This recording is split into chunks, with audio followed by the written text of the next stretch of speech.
ଆଜିର ପାଣିପାଗ ଯଦି କଥା କହିବା ତାହେଲେ ଆଜି ହେଉଛି ଜାନୁଆରୀ 2 ତାରିଖ। ରାଜ୍ୟରେ ଏବେ ଘନ କୁହୁଡ଼ିର ପ୍ରଭାବ ଦେଖିବାକୁ ମିଳୁଛି। ଆପଣମାନେ ପଛପଟେ ମଧ୍ୟ ଦେଖିପାରୁଥିବେ ଦିନ 9ଟା ହେଲାଣି, କିନ୍ତୁ କୁହୁଡ଼ିର ପ୍ରଭାବ ଏଯାବତ ମଧ୍ୟ ରହିଛି ଏବଂ ଇଏ 12ଟା ପର୍ଯ୍ୟନ୍ତ ଜାରି ରହିବ।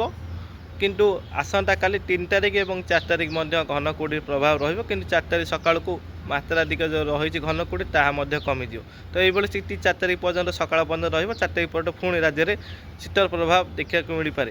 ତ ଏଇଭଳି ସ୍ଥିତି ରହିବ। ଆଜି ଯଦି କଥା କହିବା ତାହେଲେ ଆଭ୍ୟନ୍ତରୀଣ ଉତ୍ତର ଏବଂ ଉପକୂଳ ଏବଂ ଦକ୍ଷିଣ ଓଡ଼ିଶା ଜିଲ୍ଲାମାନଙ୍କରେ ଶୀତ କମ୍ ରହିବ।